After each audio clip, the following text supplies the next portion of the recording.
திடீர் உடல்நிலை குறைவால் இயக்குனர் பாலா சிகிச்சை பலனின்றி மரணம் அடைந்து விட்டார் என்றும் இணையத்துல செய்தி வெளியாகி உள்ளது. கதறி அழுதிருக்காருங்க சூர்யா, துடிதுடித்து அழுதிருக்காரு. அண்ட் நடிகர்கள் சோகத்திலும் அதிர்ச்சியிலும் மூழ்கி உள்ளார்கள் என்றும் இணையத்துல செய்தி வெளியாகி உள்ளதுங்க. இயக்குனர் பாலாவுக்கு என்ன நடந்தது, அதாவது எப்படி ஒரு படம் எடுக்கணும், ஒரிஜினாலிட்டியா யதார்த்தமா, இவரோட படம் ஒவ்வொன்றுமே ஒரு புதிய அத்தியாயம், ஒரு புதிய காவியம் என்றே சொல்லாங்க. இவர் இயக்கிய படத்தை எத்தனை தடவை வேணாலும் ரிப்பீட் பண்ணி பார்க்கலாம். இவரோட படத்துல மிகப்பெரிய பிளஸ் என்னன்னா, அந்த சாங் கூட அவ்வளோ ரியாலிட்டியா இருக்குன்னு அண்ட் மெனக்கெடுவார் என்பது குறிப்பிடத்தக்கதுங்க. இப்பெல்லாம் சினிமாவை எடுக்கிறாங்க நினைச்சு பாருங்க. அண்ட் இவர்கிட்ட கத்துக்கிறனுங்க. உண்மையிலேயே இந்த மனுஷன் எடுக்கிற படம் உண்மையா இருக்கும், யதார்த்தமா இருக்கும். அந்த கதை பெர்ஃபெக்டா இருக்கும். இப்ப ஏனோ தானோன்னு எடுத்து கன் எடுத்து டம்மு டும்முன்னு சொல்றாங்க, கஞ்சாவை போடுறாங்க, சிகரெட்டை ஊதுறாங்க. ஆனா கதை தெளிவா இருக்காது. இவர் ஆரம்பத்துல இருந்து எண்டு வரை இவரோட திரைப்படம் ஒவ்வொன்றும் ஒவ்வொரு கருத்தை சொல்லும் என்பது குறிப்பிடத்தக்கதுங்க. அந்த மாதிரி தான் ஒரிஜினாலிட்டியா இருக்கும். இந்த பிராண்ட்னு சொல்லுவாங்க இல்லையா, அந்த பிராண்ட் இருந்ததுனாலதான் ஒரு 9 படம் தாங்க இயக்கியிருப்பாரு. இவருக்குன்னு ஒரு தனித்துவத்தை மக்கள் கொடுத்தார்கள் என்பது குறிப்பிடத்தக்கதுங்க. ஒரு இயக்குனர் என்றே சொல்லலாம். இவர் எடுத்தா பெர்ஃபெக்ட்டா இருக்கும். அதை மக்கள் முழுசா நம்பி இன்னவரை பயணிப்பார்கள். ஓகேவா? இவர் வாழ்க்கையில நடந்த ஒரு மிகப்பெரிய நிகழ்ச்சியும் ஒரு துயரம் என்னன்னா, நிகழ்ச்சியான சம்பவம் 1999 நடந்ததுங்க. சேது படம் எடுத்து முடிச்சிட்டாரு. இவரும் விக்ரமும் அந்த படத்துக்காண்டி எதிர்பார்த்து காத்திருக்காங்க. ஆனா அந்த படம் யாருமே வாங்கலைங்க. இது அந்த அளவுக்கு ஓடாது அந்த மாதிரி சொல்லி ரொம்ப டிலே ஆச்சு. படம் எடுத்து முடிச்சு ஒரு வருடம் எந்த விநியோகஸ்தருமே வாங்கல. அவ்வளவுதான்டா நம்ம லைஃப் முடிஞ்சு அப்படின்னு நினைச்சிட்டு இவர் தற்கொலை முடிவெல்லாம் எடுக்க போயிட்டாருங்க. யாரு? டைரக்டர் பாலா. அதுக்கப்புறம் பாத்தீங்கன்னா இந்த சிவகுமார் இருக்கார் இல்லையா, சூர்யாவோட அப்பா, அவர் உதவியுடன் அந்த படம் தியேட்டருக்கு வந்தவொடனே தேசிய விருது வாங்கிய படம் என்றே சொல்லலாங்க. அண்ட் தமிழகத்தில் ஒரு சிறந்த படம் அவார்டும் வாங்கியது என்றே சொல்லலாம். எங்கிரா இருந்து இவனை பிடிச்சிங்க, இப்படி செதுக்கி வச்சிருக்கானடா படத்தை அப்படின்னு சொல்லிட்டு அங்கிருந்து அவரோட வாழ்க்கை உச்சம் தொட்டது என்றே சொல்லாங்க.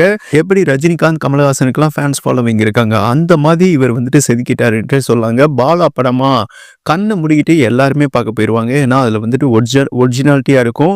ரசிகர்களை ஏமாற்றம் அடைய செய்ய மாட்டாரு. அந்த மாதிரி ஒரு கல்ட்டை பதிச்சிட்டார் என்றே சொல்லலாம். இப்படி இவரோட கெரியர் 99ல ஸ்டார்ட் ஆகி சேது, நந்தா, பிதாமகன், இன்னும் நல்லா நோட் பண்ணனுங்க. சூர்யாவுக்கு நடிக்கவே தெரியாது. ஓகேவா? அவங்க அப்பா தான் சூர்யா பாலா கிட்ட ஒப்படைச்சாரு. நீ இவனை பெரிய நடிகனா கொண்டு வாப்பா அப்படின்னு சொன்னோம்னா நந்தா படத்துல தான் செதுக்குனாரு. நந்தா படத்துக்கு அப்புறம் தான் அப்ப நான் நடிக்கவே இல்லையா, இவருக்கே அப்பதாங்க உணர்ந்தாரு நம்ம சூர்யா, ஓ நடிப்புனா இதுதானா. இன்னொன்னு புரிஞ்சுக்கோங்க, அதாவது டைரக்டர் பாலா கிட்ட ஒரு டம்மி பீஸ் போனாலும் அவன் வேற லெவல்ல மம்மி மாதிரி நடிக்க ஆரம்பிச்சிருவான் என்பது குறிப்பிடத்தக்கதுங்க. வேற லெவல், அதாவது நமக்கே ஒரு மெச்சூர் வந்துடும். இந்த மாதிரி நடிக்கணும், இந்த மாதிரி சீனை கிரியேட் பண்ணணும், அந்த மாதிரி செதுக்கிடுவார். ஒரு மிகப்பெரிய ஆசன் என்றே சொல்லலாம் டைரக்டர் பாலா. அதனாலதான் இவரோட படத்துல நடிக்க விஜய் ஆசைப்பட்டிருக்காரு, இவர் நம்ம அஜித் ஆசைப்பட்டிருக்காரு. அதுக்கப்புறம் 2 பேருக்கும் மனக்கசப்பு ஏற்பட்டு அது மிகப்பெரிய பிரச்சனை போச்சுன்னு வைங்களேன். அதை நம்ம இப்ப கிண்டி கிளற வேணாம். இப்படி இவர் வாழ்க்கையில அப் அண்ட் டவுன் அதிகமா இருந்தது என்றே சொல்லாங்க. சேது, நந்தா, பிதாமகன், நான் கடவுள், அவன் இவன், பரதேசி, தாரதப்பட்டை, நாச்சியார், வர்மா அண்ட் வனங்கான், இப்படி ஏகப்பட்ட படங்கள். அண்ட் இவரோட படத்துல அந்த சாங் தாங்க இளங்காத்து வீசுதே. ஒவ்வொரு சாங்குமே ஒரு மிகப்பெரிய கல்ட்டு தாங்க, கேட்டுக்கொண்டே இருக்கலாம் என்பது குறிப்பிடத்தக்கது. அந்த பிதாமகன்ல வர்ற சாங் விஜய்க்கே ரொம்பவுமே பிடிக்குமாமா.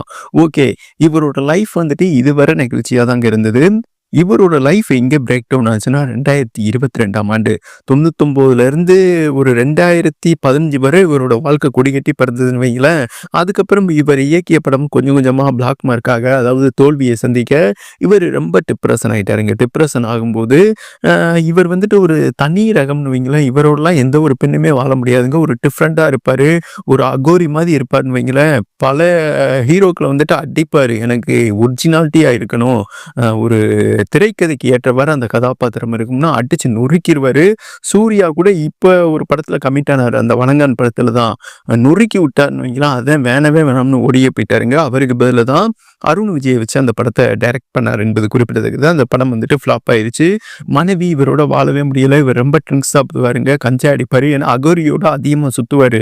இந்த காலத்திலேயே பாத்தீங்கன்னா இந்த பொணத்தோட எலும்பு தாங்க மாட்டிக்கிட்டு தெரிவாரு. ஒரு வித்தியாசமான ஆள் என்றே சொல்லலாம். இவரே சொல்லியிருக்காரு, என்னோடலாம் எவனுமே வாழ முடியாது அப்படின்னு 2004ஆம் ஆண்டு முத்துமலர் என்பவரை பார்த்தீங்கன்னா திருமணம் செஞ்சாருங்க மதுரையில. அதன் பிறகு இவங்க வாழ்க்கை வந்துட்டு சண்டையும் சச்சரவுமாக 17 வருடம் வந்துட்டு ஓடியது என்றே சொல்லலாம். இவங்களுக்கு ஒரு மகள் பிறந்தாங்க பிரார்த்தனா. அவங்க தாங்க பாலாவுக்கு ஒரு மிகப்பெரிய உயிர். அதுக்கப்புறம் இவரோட வாழ முடியாதுன்னு தெரிஞ்சு போச்சு. அதாவது ரொம்ப ட்ரிங்க்ஸ் சாப்பிட ஆரம்பிச்சிட்டாருங்க. கஞ்சாவும் அடிக்க ஆரம்பிச்சிட்டாரு. இணையத்தில் படித்த செய்தி தான்.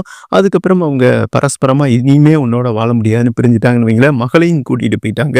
இவருக்கு உயிரே வந்துட்டு அவங்க மகள் தான். ஓகேவா? அவங்க மகள் போனதுக்கப்புறம் ரொம்ப டிப்ரெஷன் ஆயிட்டார். ஒரு பக்கம் படம் தோல்வி, இன்னொரு பக்கம் பார்த்தீங்கன்னா ஒய்ஃப் 17 வருடம் நம்மளோட வாழ்ந்துட்டு நம்ம மகளோடையும் கூட்டிட்டு போயிட்டு வேற கல்யாணம் பண்ணி அவங்க சிறப்பா செட்டில் ஆயிட்டாங்க. நம்ம இப்படி அனாதையா நிக்கிறோமே. இந்த டிப்ரெஷனை இந்த இழப்பை அவரால் ஏற்றுக்கொள்ளவே முடியல. மகளையும் பார்க்க விடுறது இல்லையாமா. ரொம்ப ட்ரிங்க்ஸு, கஞ்சா இந்த மாதிரி ஏகப்பட்ட இது அடிச்சு லிவர் பாதிச்சிருக்கு. மருத்துவமனைக்கு வந்துட்டு போயிருக்காரு. ட்ரிங்க்ஸ் சாப்பிடாதீங்க, அந்த ட்ரக்ஸ் சாப்பிடாதீங்க, இதெல்லாம் வந்துட்டு நிறுத்திடுங்க, இல்லாட்டினா உங்கள் உயிருக்கே ஆபத்து. அதனால தான் மெலிஞ்சிக்கிட்டே இருந்தாங்க. ஆள் 65 கிலோ இருந்தவர் இப்போ 43 கிலோ வந்துட்டாரு. உங்களுக்கு ஏகப்பட்ட நோய்கள் வந்துட்டு இருக்குது, நீங்கள் இதை சாப்பிடாதீங்க, உங்கள் உயிருக்கே ஆபத்துன்னு கண்டிஷன் போட்டாலும் ஏகப்பட்ட இழப்பை சந்திச்சிட்டார் இல்லையா. தன்னோட உயிரே வந்துட்டு தன்னோட மகள், தன்னோட ஒய்ஃப்னு நினச்சாங்க. ஆனால் அவங்க கடைசி காலகட்டத்தில் இல்லாதனால ரொம்ப டிப்ரெஷன் ஆகிட்டார். படமும் தோல்வியை தழுவினதுனால இனி எதுக்குடா வாழ்ந்துக்கிட்டு எல்லாமே ஆண்டு அனுபவிச்சாச்சு போகலாம் அந்த மாதிரி முடிவு பண்ணி தான் அதிகமாக ட்ரிங்க்ஸு கஞ்சா சாப்பிட்டு ரொம்ப உடல் பின்னடைவாயிருக்கு. அதாவது பிளட் வாமிட் எடுத்து மயக்க நிலையில் வந்துட்டு கீழே கிடந்ததாக இணையத்தில் செய்தி வெளியாகி உள்ளது. அவர் ஆஃபீஸில் சுற்றி இருக்கும் நண்பர்கள் அனைவருமே பார்த்தீங்கன்னா மருத்துவமனைக்கு வந்துட்டு கொண்டு போயிருக்காங்க. அண்டு அங்கே போகும்போது இவரை காப்பாற்றுவது மிகப்பெரிய கடினம், கிரிட்டிக்கல் ஸ்டேஜை தாண்டி விட்டார் என்றும் மருத்துவர்கள் வந்துட்டு ஒரு அதிர்ச்சியான ரிப்போர்ட் கொடுத்துருக்கிறதா இணையத்தில் வந்துட்டு செய்தி வெளியாகி உள்ளதுங்க. நல்ல மனிதர். இந்த செய்தி அறிந்து சூர்யா ஓடி போயிருக்காரு. சூர்யாவுக்கும் விக்ரமுக்கும் வாழ்க்கை கொடுத்தவரே இவர் தான். எப்படியாவது எங்கள் அண்ணனை காப்பாத்துங்க, எங்களோட ஆசானே இவர் தான். இவங்க முடிஞ்ச அளவுக்கு பார்த்தீங்கன்னா உதவி பண்ணியிருக்காங்க, உதவிகரம் நீட்டி இருக்கிறதா இணையத்தில் வந்துட்டு செய்தி வெளியாகி உள்ளதுங்க. நல்ல மனிதர், ஒரு தனக்குன்னு ஒரு மிகப்பெரிய கல்ட்டை உருவாக்குனவர். இப்படி ஒரு மாபெரும் இயக்குனர் வந்துட்டு மீண்டு வரணும். அவருக்கு இந்த நிலைமையா ஒட்டுமொத்த திரையுலகமே வந்துட்டு சோகத்திலும் அதிர்ச்சியிலும் கண்ணீரிலும் மூழ்கி உள்ளார்கள் என்றும் இணையத்தில் வந்துட்டு செய்தி வெளியாகி உள்ளது என்பது குறிப்பிடத்தக்கது நண்பர்களே.